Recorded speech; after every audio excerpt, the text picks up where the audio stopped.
MCAच्या निवडणुकीकडे सगळ्यांचं नेहमी लक्ष लागून असतं आणि मी सुरुवातीलाच खरं तर MCAचे प्रेसिडेंट अजिंक्यजींचे अभिनंदन करीन आणि गेल्या अनेक वर्षांपासून या क्षेत्रामध्ये अनुभव असणाऱ्या सर्व मान्यवर लोकांचं त्याला मार्गदर्शन मिळालेलं आहे निवडणुकीच्या कालावधीमध्ये. पुढच्या कालावधीमध्ये त्याची संपूर्ण आज मला वाटते व्हाईस प्रेसिडेंट आणि ॲपेक्स काउन्सिल असेल, इतर सगळ्यांचे असतील, यांच्यासाठीचं मतदान आहे आणि मला खात्री आहे की या संपूर्ण टीमच्या माध्यमातून MCAच्या माध्यमातून पुढच्या कालावधीमध्ये या क्रिकेट क्षेत्रामध्ये आणि महाराष्ट्र आणि मुंबईमध्ये विशेषतः खूप चांगल्या पद्धतीनं काम होईल. गेल्या 1-1.5 वर्षाच्या कालावधीमध्ये सुद्धा किंवा त्याच्या आधी सुद्धा काळेजी ज्या वेळेला होते त्यावेळेला सुद्धा अतिशय चांगले निर्णय MCAच्या माध्यमातून घेण्यात आले आणि पुढच्या कालावधीमध्ये सुद्धा राज्य शासनाच्या म्हणजे मुख्यमंत्री फडणवीस साहेब असतील, शिंदे साहेब असतील, दादा असतील आणि विशेषतः आदरणीय पवार साहेब असतील यांच्या मार्गदर्शनाखाली, आशिषजी शेलार आहेत त्यांच्या मार्गदर्शनाखाली एक चांगल्या पद्धतीचं काम MCAचं होईल. नव्याने म्हणजे आज वानखेडे स्टेडियम तर आहेच, पण त्याबरोबर MCAच्या अंतर्गत इतर सुद्धा या क्षेत्रामध्ये त्यांच्याकडे येणाऱ्या जे काही क्षेत्र असेल त्याच्यामध्ये महिला क्रिकेटमध्ये असतील आणि चांगल्यातल्या चांगल्या युवा क्रिकेटर्सना सुद्धा संधी देण्याचं काम MCAच्या माध्यमातून होईल. इन्फ्रास्ट्रक्चर वाईज सुद्धा जास्त पद्धतीनं त्यांनी लक्ष केंद्रित केलेलं आहे. मधल्या कालावधीमध्ये सुद्धा MCAमध्ये अनेक म्हणजे आदरणीय पवार साहेबांचं असेल यांचं नाव तर स्टँडला देण्यात आलंच, पण त्याचबरोबर ज्यांनी MCAमध्ये प्रेसिडेंट म्हणून प्रतिनिधित्व करत असताना दुर्दैवी त्यांचं निधन झालं, त्यांचाही त्या ठिकाणी त्यांनाही डेडिकेटेड एक मला वाटतं बॉक्स किंवा स्टँड त्यांनी मधल्या कालावधीमध्ये केला.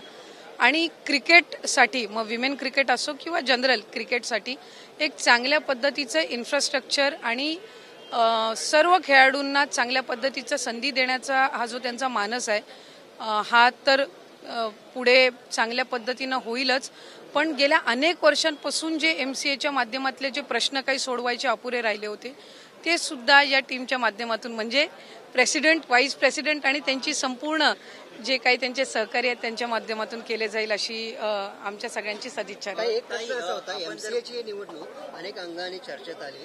लोकांचं असं म्हणणं आहे की क्रिकेटप्रेमी, माजी क्रिकेटपटू, तज्ज्ञ यांनी ही निवडणूक लढवली पाहिजे, पण राजकारणाने घुसखोरी केलेला आहे याच्यामध्ये. कितपत वाटतं राजकारणी का रस घेतात याच्यामध्ये? नाही, मला वाटतं साधारणपणे प्रत्येक वेळेला राजकारण्यांनी रस घेतलं म्हणजे ते काही इथं राजकारणासाठीच नसतं.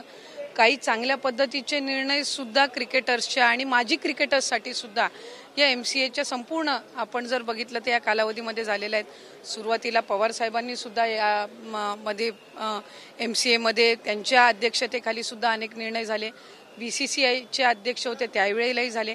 आत्ताही BCCIचे अध्यक्ष आमचे शहा जे आहेत त्यांच्याही ठिकाणी चांगल्या पद्धतीचे निर्णय होत आहेत आणि साधारणपणे खऱ्या अर्थानं जो प्रतिनिधी तिथं बसतो किंवा जे प्रेसिडेंट किंवा व्हाईस प्रेसिडेंट असतात यांची खेळाडू प्रतीची इच्छाशक्ती काय आहे आणि क्रिकेटच्या संदर्भातलं इन्फ्रास्ट्रक्चर कशा पद्धतीनं त्यांना आणखीन स्ट्रेंथन करायचं आहे, मजबूत करायचं आहे, ह्या संदर्भातली त्यांची जी काही मानसिकता आहे ह्याकडे सगळ्यांनी जास्ती लक्ष केंद्रित करणं गरजेचं असतं. शेवटी खेळाडूंना वाव मिळणं, त्यांच्यासाठी चांगल्यातल्या चांगल्या पद्धतीची संधी उपलब्ध होणं, त्यांना चांगल्या पद्धतीच्या सुविधा मिळणं, मला वाटतं या सगळ्या गोष्टींकडे अधिक प्रमाणात लक्ष देऊन इथं मतदार मतं देण्यासाठी येत असतात.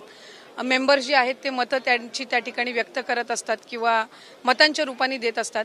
शेवटी आणि हे इलेक्शन आहे, ते इलेक्शनमध्ये मतदार म्हणून जे मेंबर्स आहेत ते ज्यांना संधी देतील त्या पद्धतीनं संधी मिळत असते. लाडकी बहीण योजनेसाठी KYC अनेक अडचणी येत आहेत महिलांना, कारण की आपण यामध्ये अपडेट केलं आहे की पतीचं किंवा त्यांच्या वडिलांचं नाव त्यामध्ये KYC केलं जावं, मात्र आता त्यामध्ये अनेक अडचणी येतात. साधारणपणे रोज 4 ते 5 लाख महिलांचं KYCची प्रक्रिया ही साईटवर पूर्ण होत आहे. साधारणपणे 1 कोटीपेक्षा जास्ती महिला आज बऱ्यापैकी त्यांचं KYCची प्रक्रिया झालेली आहे. ज्यांच्या पतीचं निधन झालेलं आहे किंवा वडिलांचं निधन झालेलं आहे किंवा डिवोर्स असतील म्हणजे एकल महिला असतील त्यांच्यासाठी आम्ही वेबसाईटवर एक ऑप्शनच्या संदर्भातलं एक वर्किंग करत आहोत की त्यांच्या पतीचं किंवा वडिलांचं जर निधन झालं असेल तर त्यांचं डेथ सर्टिफिकेट किंवा डिवोर्स झाला असेल तर ते डिवोर्सचे पेपर्स अपलोड करण्याच्या दृष्टिकोनातून हे आम्ही तिथं ऑप्शन्स तयार करत आहोत. त्यासाठी वेबसाईटमध्ये ज्या काही त्या पेजवर ज्या काही बदल करण्याची गरज आहे त्याची प्रक्रिया ही आम्ही सुरू करत आहोत. त्यामुळे साधारणपणे ज्या सर्व पात्र महिला आहेत त्या लाभापासून वंचित राहता कामा नये या दृष्टिकोनातून आम्ही काम करत आहोत. काय स्थगिती देणार आहे किंवा शेवट नाही, अशा 18 नोव्हेंबरपर्यंत साधारणपणे KYCची प्रक्रिया आहे. त्याच्यामध्ये पण जो मधल्या कालावधीमध्ये पाऊस झाला किंवा मराठवाडा आणि पश्चिम महाराष्ट्र, काही कोकणाच्या परिसरामध्ये, उत्तर महाराष्ट्रामध्ये जी अतिवृष्टी झाली या संबंध परिस्थितीमध्ये कायकांचे कागदपत्र त्यांना गमवावे लागले म्हणजे त्या पुराच्या परिस्थितीमध्ये.